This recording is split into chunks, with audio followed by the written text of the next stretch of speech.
Welcome to this week's episode of Air Tegwini Matters. My name is Zimbili Mazibuko, your host.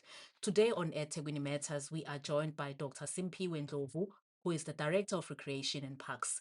Dr. Ndlovu is leading a directorate which enhances urban life, community well-being, and environmental sustainability. Today, we would like to know more about all the exciting programs which are rendered by Recreation and Parks. Kajeni, thank you for joining us and welcome to Air Tegwini Matters. Thank you, Simbili. Mm. Thank you very Recreation and Parks Directorate in the municipality is one of the biggest directorate. Tell us more about its vision. Yeah, Parks is one of the biggest directorates indeed, as you've said. We've got close to 4,800 employees across all the five, well, looking at the new structure, I would say five divisions. So we've got Parks and Leisure, and then we've got Sports Development, and then we've got Cemeteries and Halls. And then we are now working on natural resources as well. And then we've got libraries and heritage.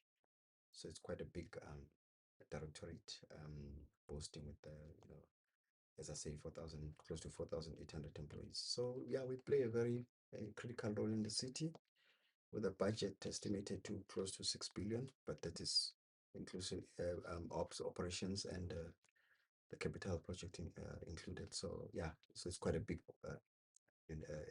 directorate. Yeah. Tell us about the city's parks and recreation facilities. What upgrades are planned? We've got a couple of swimming pools that needs to be upgraded. We are also working on our community halls, sports fields as well, that needs to be upgraded. Also, our libraries, some of our heritage sites as well.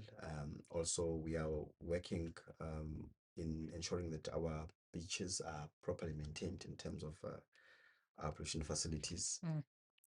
Also, our natural space, it also needs some upliftment. We've got approximately 33 depots, which are in a very bad state.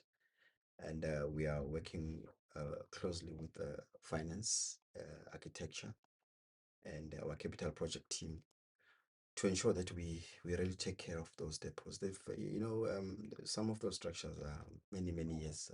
They were built years and years ago. Now, I think there was just some misalignment when it comes to having a maintenance budget, maintenance plan, which is, I think, it's something that we are trying to ensure that we are putting in place. But our assets, they are all over the city. We have got also our, the clubs that we lease to some NGOs, which are also supposed to play a key role in development of our sporting code. And also we are looking at those club leases closely, because we want to come up with a strategy that will assist the community of eThekwini, not just the elite, but people that are interested to assist the community in terms of sports development and other activities of social cohesion. Our mandate is deep rooted into social cohesion. Our strategy going forward is also deep rooted strategy when it comes to social cohesion development. The unit as I've said, we are currently working on finalizing the 5-year strategy for the unit, because we need to take shape into a particular direction. In my view, doing my own assessment, there were certain things that needed to be done some years ago. But I always tell my team that I want Parks to be a capable directorate that has got highly skilled individuals who are ready to take the task, and to them it's honor to serve. Now, there's no way I am not going to appoint people into positions who does not qualify, who does not have the skill that I want. I will not do that, because we need to professional the government. If you appoint such individuals, you will receive poor service delivery. You'll receive poor thinking, and you won't have a strategy. I cannot be a director of a unit and I think for everybody. beyond Simpiwe Ndlovu, Mm. parks should continue. Community members must receive services that they deserve. Let's talk about the programs that are available to engage young people, especially sports, recreation, and cultural programs. We are currently finalizing our sports and youth development strategy, which we started couple of years, well, 2022 or 2023. As you know, there was a break of 18 months. I had to visit exile and I came back. So I'm back now, looking at the strategy. Mm. And with that strategy, our focus is development. For example, yesterday, as you know, we were launching the statues. The Yes. president was there. There's a choir that was singing there. Mm. It's called Teguni Crescendos. That choir is part of our development strategy. Those kids, they come from all the wards. They were hunted, or they were sourced through wards, through initiatives that we do in our wards, and they became a Teguni Crescendos because they met a particular criteria that you wanted. So as well with sports, we've got the Teguni games, we've got Salka games coming, but our view is that we need to relook at the Teguni games and Salka in a different way. We've got a number of sporting activities that takes place in our ward-based development sports program every weekend, from netball, soccer, karate. We're now working closely with with the Natal cricket. Also, we are forming some partnerships with the Sharks as well, because we want to ensure that also rugby and cricket and other sporting codes are also taken care of. Yes. Maybe just another point that I must add there. We've just launched Sporting Council, which the city manager will be appointing certain individuals to sit that council, and I'm personally chairing that council because I want to drive the agenda of sports in this region like never been seen before. And we'll be inviting people to sit in the council who've got the passion of sports, who've got the ideas of sports, because for us also sport tourism is very important. Now, as you know that we've got a area that is demarcated now as a sports precinct. It will then tie together nicely with the sport council, because in the sport precinct we want to make a Tegwin a crazy Mm. area or region for sports. There's one weekend that we are dreaming of having big cricket match playing at a cricket stadium on a Friday. On a Saturday, we have a big match playing at Mos Mapida, maybe Chips and Parrot. At the same time, in the morning, you have runners who are running. You have cycling in one day. You've got Sharks playing a big game at the cricket stadium. You've got some activities happening at the beach in the same day. It's a hectic sport weekend where everybody must fly to Durban just to enjoy sports. It's one of the plans that we are hoping that we'll achieve in this or in the next current financial year, Mm. because of our passion for sports. So then development will fit into the bigger picture, because some of the youngsters who are coming, we are preparing them to be able to participate and play for, if they love soccer, be able to play for Amazulu, Golden Arrows, and other local teams, to Bafana Bafana. Same when it comes to cricket, rugby, and other sporting codes. And we're working very close with the federations, and we are having meetings with them. And also, we've also started having signing working relations with the provincial sports Mm. department. Dr. Sifunda met with us a couple of weeks ago to discuss our sport development strategy for the region. So we are quite excited. The plans are looking good in the future. Mm. So, how do you ensure that all your programs reach our communities, especially the marginalized ones? We've got a team of officers, officials, whom from the sports, arts, and culture. They go to wards and do what programs, which we do monthly. And maybe just also to mention, we've also have been joined by Durban Film Office. It's now under PLC. I forgot to mention them. So we are putting together. We always have plans, monthly plans, for weekend activities in our wards, where there would be sporting codes that are taking place, whatever that it is. We also support some of the youngsters with sporting kits that they want. Could be a soccer jersey or whatever that it is, soccer boots and so on.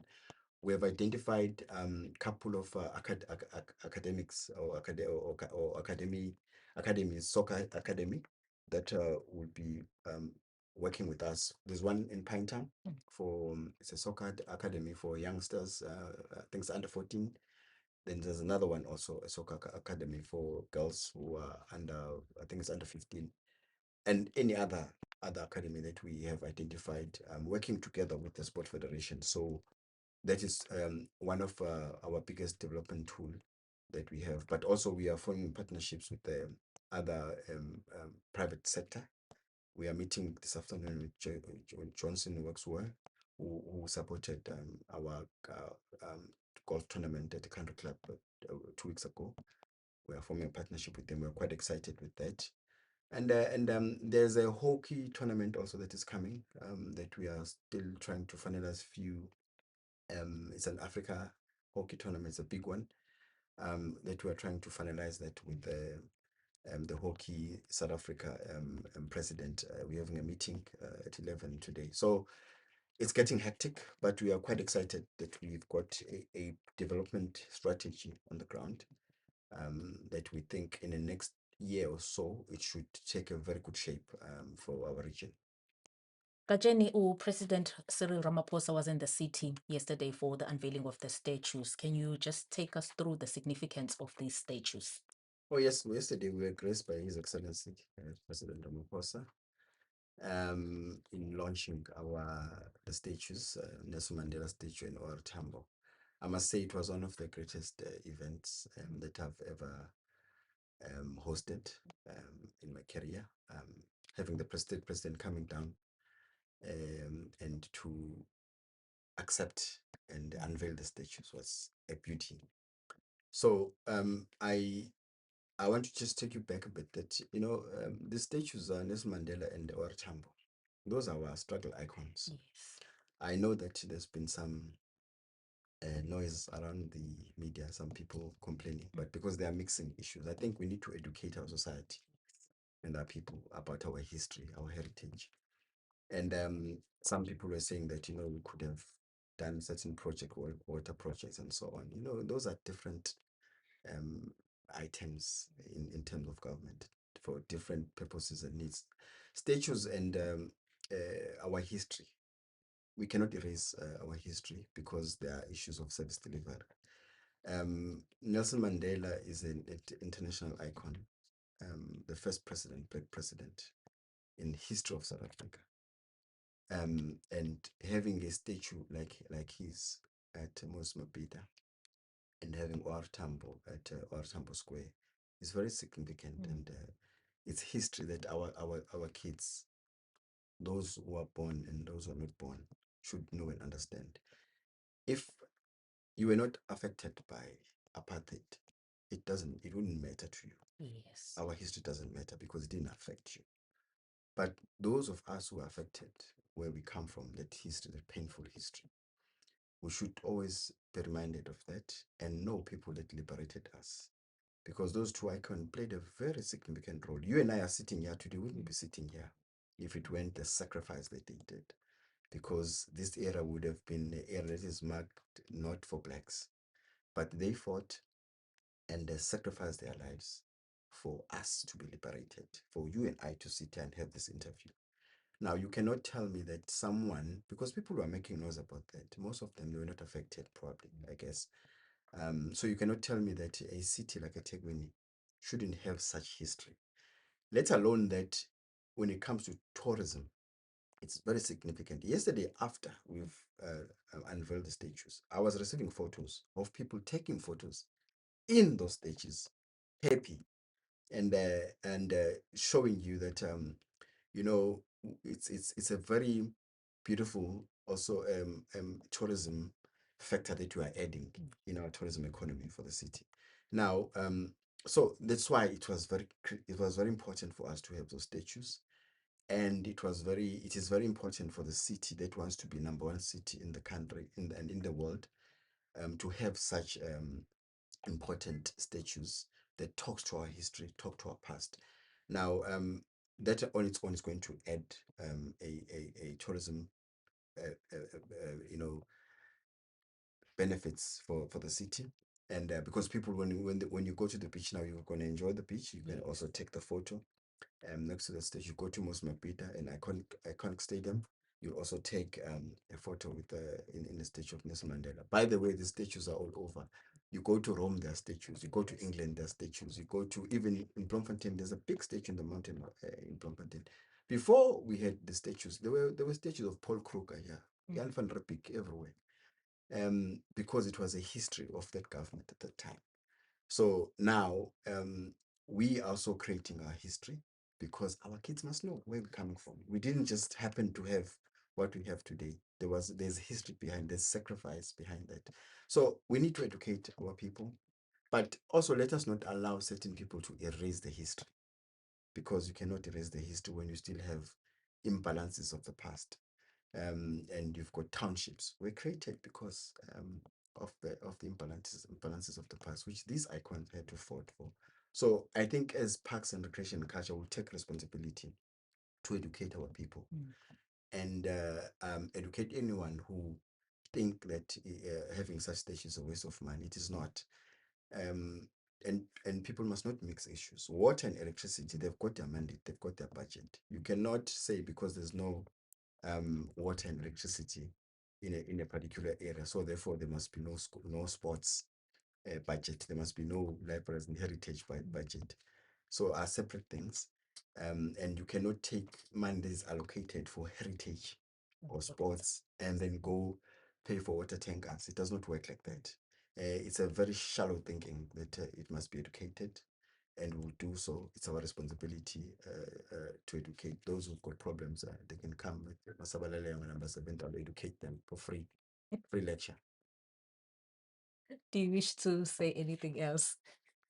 Masabalele number 7, free lecture for stage. I'll give that. And thank you very much for the interview. Thank you so much, Dr. Ndlovu. It was a great pleasure. Thank you so much. That was Dr. Simphiwe Ndlovu, who is the director You are not going of to edit Recreation that. and Parks. You are not going to edit that. They must come to my office and educate them for free. No, we won't. We won't. We promise. Thank you so much for coming through.